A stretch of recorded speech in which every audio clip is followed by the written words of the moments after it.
Hello all, welcome to SRV கலக்கல்ஸ். இந்த வீடியோவில் நம்ம சிக்கன் வச்சு ஒரு கிரேவி ரெசிபி தான் பார்க்க போகிறோம். வாங்க வீடியோக்குள்ளே போகலாம். நம்ம சேனல் நீங்கள் இப்போ தான் ஃபஸ்ட் டைம் பார்க்குறீங்கன்னா ப்ளீஸ் சப்ஸ்கிரைப் பண்ணி வச்சுக்கோங்க. அப்போ தான் நான் போடுற வீடியோஸ் எல்லாமே மிஸ் ஆகாமல் உடனே உங்களுக்கு நோட்டிஃபிகேஷனில் வரும். சிக்கன் கிரேவி பண்ணும்போது நிறைய பேர் பார்த்தீங்கன்னா சிக்கன் கிரேவி ரொம்பவும் திக்காக வர மாட்டேங்குது, தண்ணியாகவே வருதுன்னு சொல்லிட்டு நிறைய பேர் ஃபீல் பண்ணுவீங்க. ஸோ அதுக்கு இதில் ஒரே ஒரு ஸ்பூன் மட்டும் நீங்கள் ஆட் பண்ணிங்கன்னா சிக்கன் கிரேவி ரொம்பவும் திக்காக சூப்பராக வரும். வாங்க எப்படின்னு பார்க்கலாம்.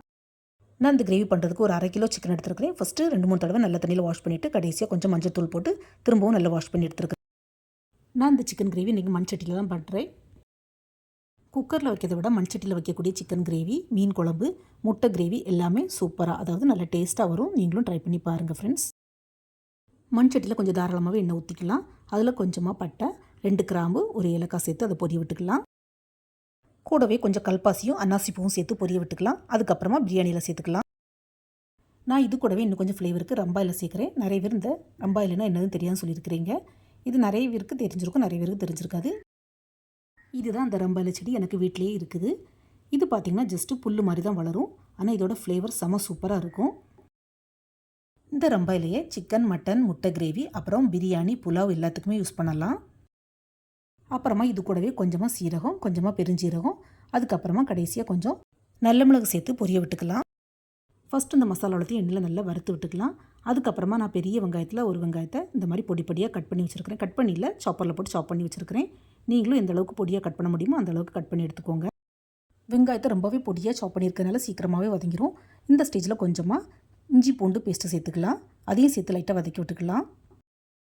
இது கூடவே கொஞ்சம் பொடியாக கட் பண்ணால் தக்காளி சேர்த்து நல்லா வதக்கி விட்டுக்கலாம். தக்காளி எந்த அளவுக்கு பொடியாக கட் பண்ண முடியுமோ அந்த அளவுக்கு பொடியாக கட் பண்ணி சேர்த்துக்கோங்க.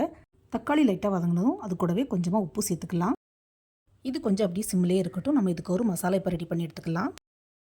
அதுக்கு ஒரு சின்ன மிக்சிங் பவுலில் 1 ஸ்பூன் அளவுக்கு கடலை மாவு, கண்டிப்பாக 1 ஸ்பூன் எடுத்தால் போதும். 1/2 கிலோ சிக்கனுக்கு. 1 கிலோ சிக்கன் நீங்கள் பண்ணுறதா இருந்தால் 2 ஸ்பூன் ஆட் பண்ணிக்கலாம்.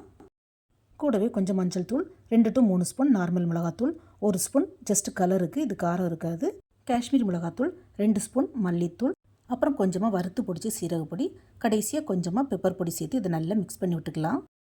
இது கூட எண்ணெயோ தண்ணியோ சேர்க்காமல் ஜஸ்ட் ட்ரையாகவே மிக்ஸ் பண்ணி வச்சுக்கோங்க. ஃப்ரெண்ட்ஸ், நம்ம எந்த சிக்கன் கிரேவிக்கும் கடலை மாவு சேர்த்து பண்ண மாட்டோம். பட் இந்த கிரேவிக்கு கடலை மாவு சேர்த்து பண்ணுறது தான் ஒரு ஹைலைட்டே. இப்போ சிம்மில் வச்சுருந்த வெங்காயம், தக்காளி நல்லா வதங்கி எண்ணெய் பிரிஞ்சு வருது. இந்த ஸ்டேஜில் 2 பச்சை மிளகாவும் இந்த மாதிரி கிள்ளி சேர்த்துக்கலாம். பச்சை மிளகாவையும் சேர்த்து லைட்டாக வதக்கி விட்டுக்கலாம். இப்போ நம்ம வாஷ் பண்ணி வச்சுருக்கிற சிக்கன் இது கூட சேர்த்துக்கலாம். சிக்கனை சேர்த்து நல்லா வதக்கி விடணும். சிக்கனோட தக்காளி, வெங்காயம் எல்லாம் நல்லா சேர்ந்து பரண்டு வரணும், அந்த அளவுக்கு வதக்கி விடணும். சிக்கன் இந்த மாதிரி வதங்கி லைட்டாக டிரான்ஸ்பரண்ட் ஆனதும் கொஞ்சமாக தண்ணி சேர்த்து இதை வேக விட்டுக்கலாம். இந்த சிக்கன் நல்லா சாஃப்டாக வெந்ததுக்கப்புறமா தான் நம்ம மிக்ஸ் பண்ணி வச்சுருக்கிற மசாலாவை சேர்க்கணும். அப்படி இல்லைன்னா ஃபஸ்ட்லேயே சேர்த்துட்டோன்னா சிக்கன் சுத்தமாக வேகாது. இப்போ சிக்கன் நல்லா வெந்துடுச்சு. இந்த ஸ்டேஜில் நம்ம ஃப்ளேமை லோவில் வச்சுக்கணும். ஃப்ளேமை நல்லா லோவாக வச்சதுக்கப்புறமா நம்ம மிக்ஸ் பண்ணி வச்சுருக்கிற ட்ரை மசாலாவை இதில் சேர்த்துக்கலாம்.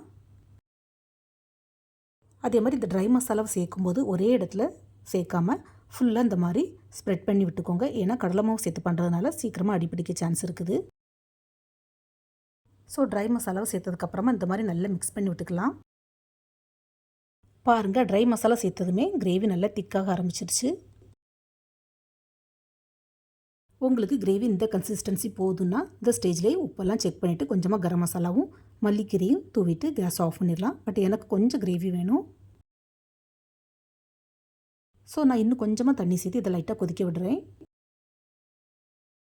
போதும், இப்போ கிரேவி நல்லா கொதித்து எண்ணெய் பிரிஞ்சு வருது. இந்த ஸ்டேஜில் கொஞ்சமாக கரம் மசாலாவும் கொஞ்சமாக பொடியாக கட் பண்ண மல்லிக்கீரையும் சேர்த்துக்கலாம்.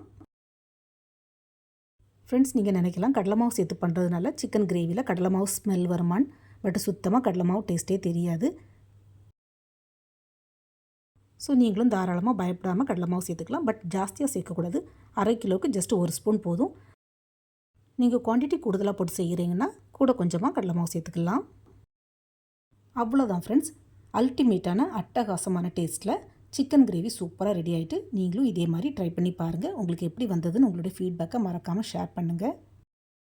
நான் இதே மாதிரி வேறையும் நிறைய இன்ட்ரெஸ்டான யூனிக்கான ரெசிபிஸ் அப்புறம் ஸ்நாக்ஸ் செஞ்சு அப்லோட் பண்ணியிருக்கிறேன். என்னுடைய சேனலில் போய் செக் பண்ணிக்கோங்க.